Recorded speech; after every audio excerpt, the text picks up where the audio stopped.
আসসালামু আলাইকুম রহমতুল্লাহি ওয়া বারাকাতুহু। প্রিয় ভাই ও বন্ধুরা কেমন আছেন? আশা করি সবাই ভালো আছেন। দেশ ও প্রবাস থেকে যারাই আমার এই ভিডিওটি দেখতেছেন আমার পক্ষ থেকে রইল আপনাদের জন্য আন্তরিক মোবারকবাদ।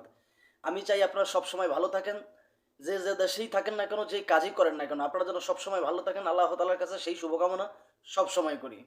আল্লাহ তাআলা যেন আপনাদেরকে ভালো রাখে। কারণ আপনারা প্রিয় প্রবাসী ভাই, আপনারা আমার প্রত্যেকটা প্রবাসী আমার কলিজার টুকরা। কেননা প্রবাসীরা কতটুকু পরিশ্রম করে সেটা আর কেউ জানুক আর না জানুক আমি ভালো করেই জানি, কারণ আমি নিজেই একজন প্রবাসী। আমি চাই আপনাদের ৳১ যেন কখনো কোনো অবৈধ পথে না যায়। আজকে কথা বলতে আসলাম একটা বেদেকন্যাকে নিয়ে। আসলে সে অরিজিনালি বেদেকন্যা নাকি অন্য কিছু, না গৃহস্থের মেয়ে, সেটা আমি সঠিক জানি না। তার প্রতিবেদনের নাম হচ্ছে সুমাইয়া। সে প্রতিবেদনের নাম বলছে তার নাম সুমাইয়া।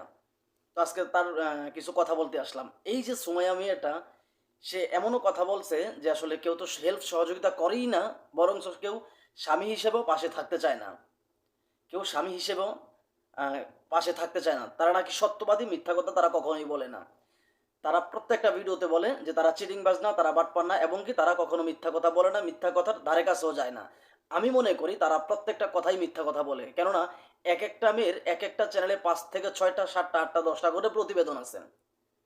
প্রত্যেকটা চ্যানেলে আপনার গড়ে যদি হিসাব করেন, একটা চ্যানেলে যদি আপনার ৫টা প্রতিবেদন থাকে, ৫টা চ্যানেলে থাকে ৫ ৫ ২৫টা প্রতিবেদন।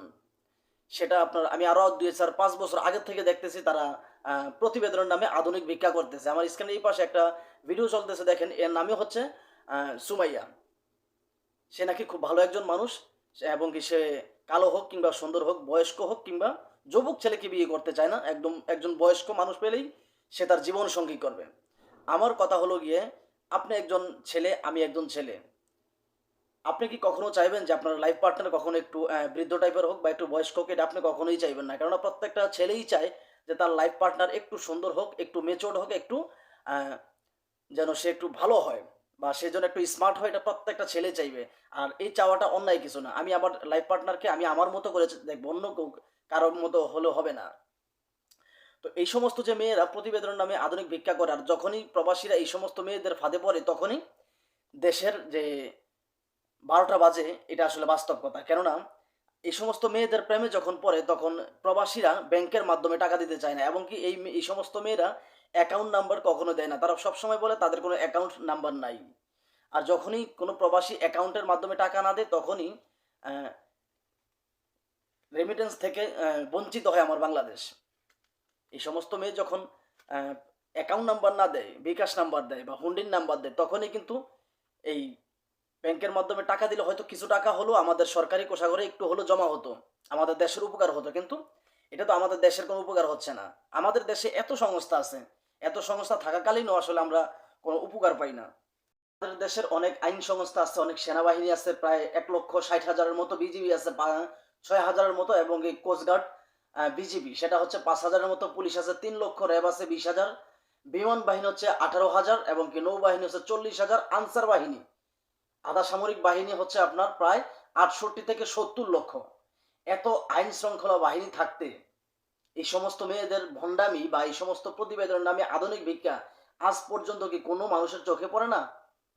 কোনো মানুষ যদি অন্যায় করে বা কোনো দেশের মানুষ যদি, একটা চোর যদি আপনার একটু মসজিদের হোক আর কোনো মানুষের ১০টা টাকা চুরি করে, তাহলে প্রদর্শ দিবলকে তাকে জুতা পিটা করা হয়, প্রদর্শ দিবলকে তাকে শাস্তি দেওয়া হয়। কিন্তু এই সমস্ত মেয়ে যে প্রবাসীদের হাজার হাজার টাকা মেরে দিয়ে প্রবাসীদেরকে দেউলিয়া করে দিতেছে, এই সমস্ত বিষয়ে, এই বিষয়ে আমাদের সরকার বা আমাদের আইন শৃঙ্খলা বাহিনী কি পদক্ষেপ নিছে? আজ পর্যন্ত কারো কাছে কোনো ইয়ে আছে, কোনো উত্তর আছে এটার?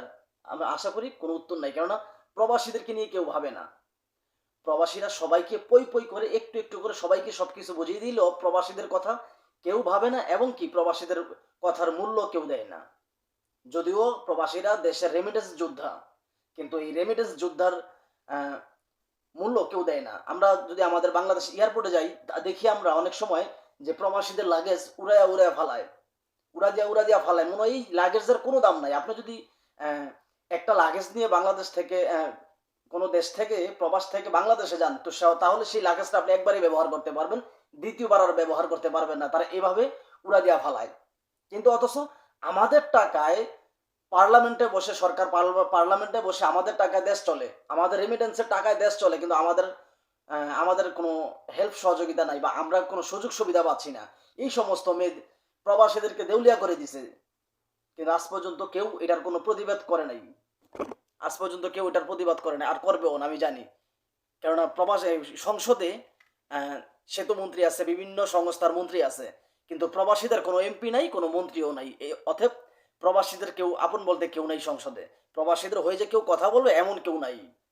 যদি আপনার বাস ভাড়া বাড়ে তাহলে সেটা কমানোর ক্ষেত্রে বাস সমিতির যে মালিক তাদেরকে ডাকা হয়, বিভিন্ন মালিকদের অমুক মালিক অমুক মালিক তমুক মালিক সবাইকে ডাকা হয়, কিন্তু শেষ পর্যন্ত লস হয় কার? সাধারণ জনগণের। সাধারণ জনগণের তো কোনো নেতা নাই, তাহলে তাদের লস না? এই জন্য বললাম যে আসলে এই সমস্ত মেয়েরা যে এরকম ভণ্ডামি করে দেশের টাকা দেশের ক্ষতি করতেছে, এই সমস্ত দেশের ক্ষতি করতেছে, কিন্তু এটার জন্য কেউ কথা বলে না আর বলবেও না আমি জানি। আর আমি জানি আমার এই ভিডিওটা আইন শৃঙ্খলা বাহিনী পর্যন্ত যাবে না, কারণ আমি সাধারণ ক্ষুদ্র একজন মানুষ। আর সাধারণ ক্ষুদ্র একজন প্রবাসীর কোনো মূল্য নাই বাংলাদেশে, সেটা আমি জানি। যদিও আমার আমার এই আমাদের রেমিটেন্সে সরকারি কোষাগারে 1 টাকা হলেও আমার আছে। আমি সাধারণ একজন মানুষ, আমার 1 টাকা হলেও আছে, কিন্তু আমার কোনো দাম নেই। এটাই হচ্ছে আমাদের সোনার বাংলাদেশ। তো প্রতিবেদন নিয়ে কথা বলতে আসলাম, আসলে অন্য কথায় চলে গেলাম। তো যাই হোক, আমি আবারও প্রতিবেদনে চলে আসি। এই সমস্ত মেয়ে আসলে সবসময় চিটার হয়, বাটপার হয়, ধান্দাবাজ হয়। অনলাইনে কখনো ভালো মেয়ে পাওয়া যায় না, আর ভালো মেয়ে কখনো অনলাইনে আসে না।